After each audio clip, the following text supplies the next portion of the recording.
So I can tell this one's going to be a rambly one, but it's about the latest topic, which is case warranty versus other types of knives, lesser priced knives in another country. And I think what it comes down to, a lot of times people try to use this thing saying, oh, they're using slave laborers. Wrong. And I can tell you why it's wrong. Look what the Nazis did to the people that they tried to enslave during World War II. They sabotaged, man. You can never make somebody do something that they don't want to do if it's that bad, you know? So it's bullshit. It's total bullshit about that.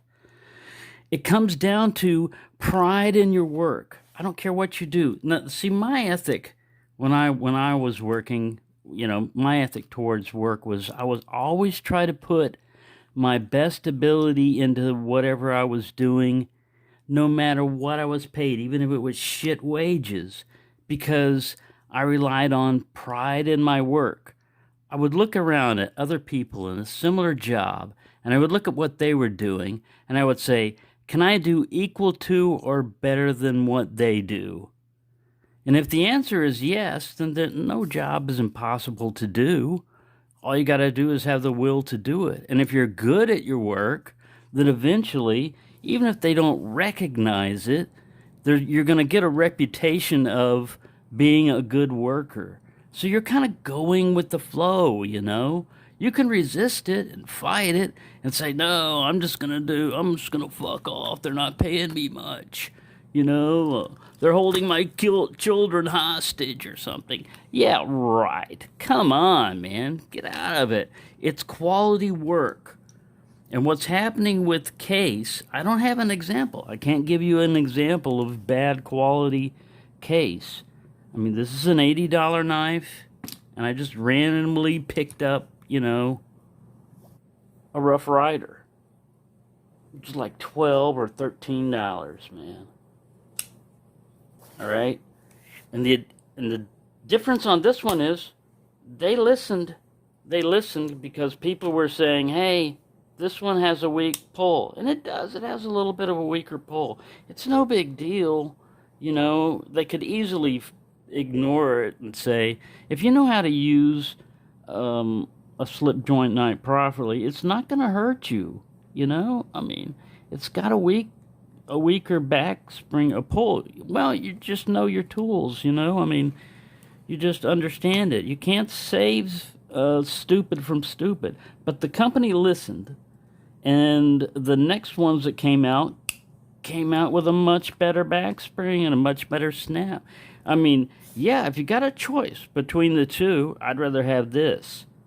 But for $12 or $13, man, I'm not going to argue. I'm glad that it goes back and forth without going crunch. I mean, when they come, admittedly, they are dirty, and you have to clean them out. That's where a lot of it is. But then after that, maintenance, I mean, it's easy. They work fine. Now, not all of them are going to be perfect, but you're only getting them for $15. Now, the problem with Case is, yeah, they're turning out a lot of knives, and yeah, they're American made and everything. Quality control, man. Quality control. Every successful factory that I've worked in or been in, and I've worked in some good ones and some bad ones. I worked at Intel Corporation for 12 years, starting off as an equipment technician, and then went into operations and everything else, every field they had there. Again, just because if other people can do it, I do it. I can do it. That's what I always looked at. If it's possible, it's possible. If it's not possible, you got to be a PhD or whatever. But I mean, I went out to where I knew nothing about scanning electron microscopes to being, a level 3, because I passed all the tests to be. And once you get past certain levels, you're allowed to do certain things that other levels can't do. So what I'm saying is, with quality control, you've got to understand, no matter what your manufacturing process, but especially if made by hand, You should have a final inspection. Not every knife, just do a sample. And occasionally, no matter what you do, there's going to be some that go out bad. And the only thing that saves your reputation is your warranty process. If the knife that's coming back in is defective in any way, you look at it and they say, it's out of center, it's got gapping, and even if you think that's trivial or whatever, because they're the customer and they bought your product at not an insignificant price, you should look at it and see if you're still making that one online and get a good one out of stock. Like Peter said, get a good one out of the best one in the factory and send it back with an apology note, I mean, saying, sorry, we screwed up, we're sorry. Shit happens. Here, would this be any better if we gave you a new knife? And when you would get it and you would go, oh yeah, man, I wasn't expecting that. I was expecting, like you would at least repair it instead of fuck it up like you normally do. And word would spread. People would say, hey, that's old talk. Case doesn't act that way anymore. That was a different time of year and before COVID and, I said the bad word. But anyways, that's it. That's all you got to do. Make it better. Don't make it worse. At least that. If a knife comes in for repair and you've got a warranty that you're supposedly standing by, re-fucking-pair it. Jesus Christ. It's not hard to do. It's pretty easy to figure out, if there's something wrong with it, obviously wrong with it. Don't stick an advice, or they were complaining that it was off center. So one way to do that is to beat it with a hammer. And let's throw some grit in there, too, just to make sure that, they knew we worked on it. Anybody got any dirt? Oh, I got some right here. Yeah, let's throw that in there. Put a little oil in to disguise it. We don't want to be too obvious. Should we wipe it off? No, don't worry about that. Send it back. So they got the product back, right? And it's defective. So all they have to do is say, all right, let's see if we can learn from our mistake. What happened? Is this machine pressure set too high, or the guy that's whacking the pins too high? Is that why we're getting cracking? Not saying they're having cracking, But gapping, obviously somebody's blind, So make sure you check their eyesight. Maybe get a robot involved, that with the laser. We had a thing when we bent tubes that we had to put bouncing it. We had to put a sensor like this, and it would go through, and it would give you a 3D dimensional graph of the tube diameter and the bend and everything else. Surely, a big company like this could have a same laser scanner type of thing, much more sophisticated than my hand, that could go in there and check and make sure they're turning out a good quality product. Because the thing is, I don't care. I really do not care about country of origin. All I care about is the quality of the knife. Now, GEC, sits there and does produce a very good knife. They still have some occasional ones gets out. I don't know about their quality, as far as I'm not going to say they're the best in the world and all that. But they do have a pretty good quality product, but you're paying for it. You're paying for somebody to do their job right, basically, and it should apply to Case. What they're relying on, what Case is relying on, is the idiot that gets it and says, oh, it's a nice knife. Not all of them are knife nuts. If it opens and closes, they don't care about the gap. They're gonna use it, some of them. And some of them are totally, clueless. That's all right. That's fine. That's what they're going after. And then the ones that, I remember when Case was good. Yeah, I remember when gasoline was 25 cents a gallon. Do you think that's ever going to happen again? So, I mean, things change. And the loyalty to Case should change if they've got that bad of a warranty service.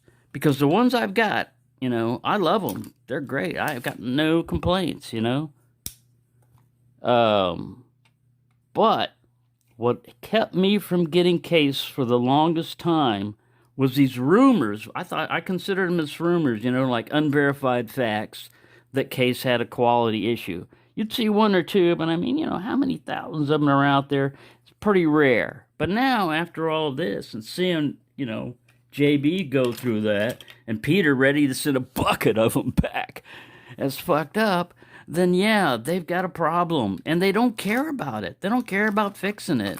So why should we care about buying them, Really. I'm not anti-Case, like I said. There's one guy that's got like, I don't know how many millions of views. He put up there why I hate Case or something. And he's just walking around and he's just talking, about how he hates Case or something. But it's not passionate or anything, and he gets a lot of views. That's not what this is about.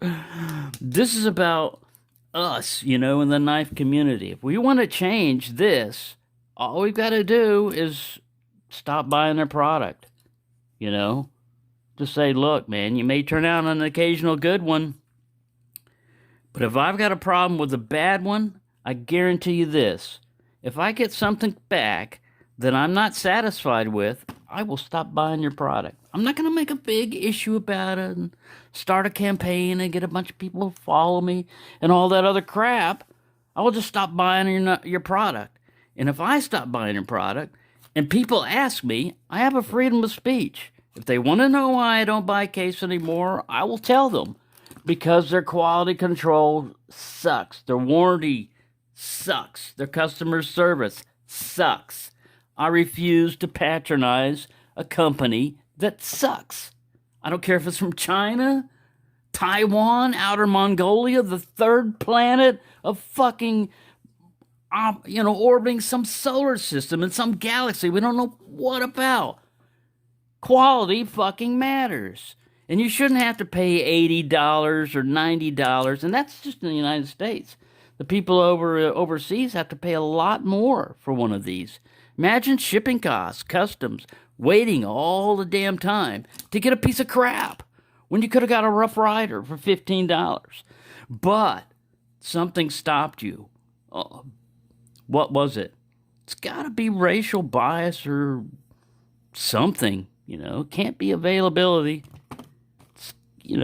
So you hate Chinese. Man, you need to get over that. If we were that way, we would still, as Americans, we wouldn't buy anything made in Japan or Germany because of World War II. So I mean, shit, that was a long time ago. Before I was even born. And people are still, old people, usually real old people, are upset about it. We rarely see it anymore. But I mean, get over it, please. This is kind of like a anti-Chinese rant, because I mean, geez. This is one of their more expensive ones, like $40. But I mean, how much would you pay for that if that was Case or GEC? Hundreds of dollars. Why? Is it any better? Is it any better quality? Really? You think there was slave labor making that? How about aliens? Throw in another conspiracy. There's got to be a reason. I know a lot of it's, cheaper materials and cheaper labor and everything and all that other stuff. That has nothing to do with what I'm talking about. All I'm talking about is quality of the product. I don't want to get politics. I don't want to get country of origin. If Germany start turning out a bunch of bad halogen steel stuff, I'd let you know. I think it's crap. Used to be good. Gasoline used to be 25 cents a gallon. Hamburgers were like 50 cents. Good hamburgers, not a little tiny hamburger. Good, big, fat hamburger with fries. Oh, well, that sounds like an old person talking, doesn't it? Yes, it does.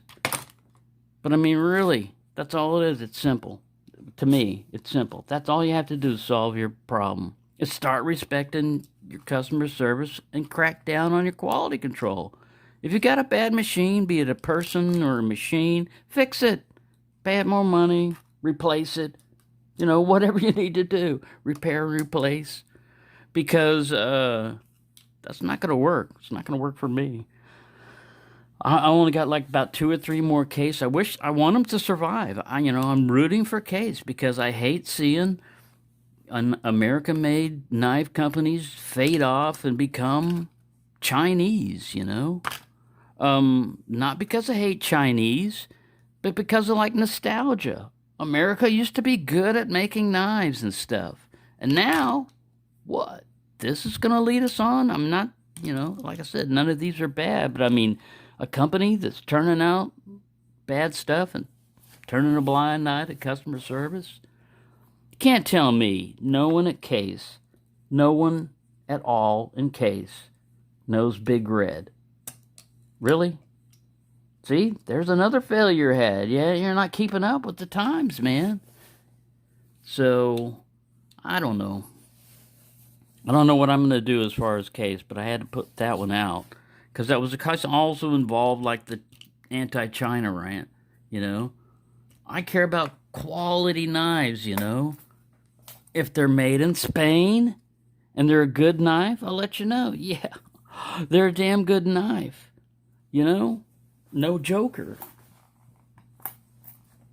But, anyways, doesn't matter for me of country origin. Like I said, quality of the knife. And man, you cannot beat the value of Rough Riders or marbles. You start going down the line, you might start getting some of them, you know, like the ones that are, this is not totally anti-Pakistan, but a lot of the Pakistani knives are crap made, man. You start looking them up close, start using them, and they're not as good as they could be. But, you know, you're not paying as much either. So, I mean, there is a bottom edge on knives, man. We can't take a butter knife out and charge $150 for it. I mean, if you are, you could be rich, you know, but it's a piece of plastic. What's it going to hold up to? So anyways, there. Yeah, I just thought I'd throw that one out for you. It's kind of a late night rant. Who knows? Who knows what's going to happen with Case? I'm hoping, you know, that Gene Autry will come out of the West and save them, but Gene Autry's dead. And see, these knives here, you know, like these inexpensive knives, they were inexpensive. We knew it, you know. I mean, when you got a knife that cost $1, you know, you kind of figured that it's only going to cost $1. You're not trying to dig up railroad ties with it or chop down forest, you know. You use it for small tasks, it'll last for quite a while. And then when it breaks, it was $1. You get another one. Gee. Anyway, yeah, it comes down to money too, man. $80 may not be a lot to a lot of people, but for other people, $80 is a lot of money. And like I said, this is just America. It could cost you hundreds of dollars to get it over in Europe and still get a piece of crap. Where'd your reputation go? Around the world. And was it good? Did it smell good? Do you like that smell, Case? Does it smell good? It's a smell of defeat, man. And y'all are bringing it on yourselves because you're not listening. You're not listening to customers. You're not listening to internal people. Surely somebody there that used to make good knives is saying, hey, man, I was watching the internet the other day and I found out that we're turning out shitty knives. And they go, really?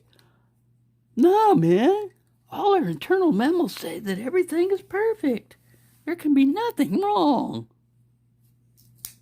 Yeah. So, yeah, there you go. Like I said, a little rant.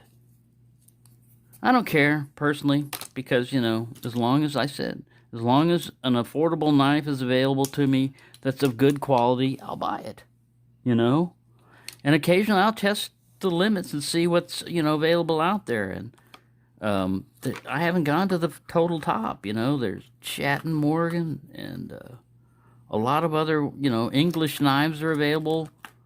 So nobody's got the reins on, you know, like I've been watching too many Westerns. You ain't got no bit in my mouth. Like they were riding him around like a horse. So yeah, I mean, I like Case, but I'm not going to follow you to hell, man. Sorry. Picked the wrong guy for that one. So anyways, yeah. See, I did cuss a little bit on this one, but it does piss me off, you know, when you just watch somebody just fade away when they knew they could do better. Oh well. Like I said, as long as good knives are available, I don't care where they're made, man. But you start charging too much, like way too much, and the knife is crap, and then you try to get it fixed, and they're like, yeah, we'll fix it for you. Anybody got any sand? 30 grit? Yeah. Well, there you go. Thank you for watching, and have a nice day.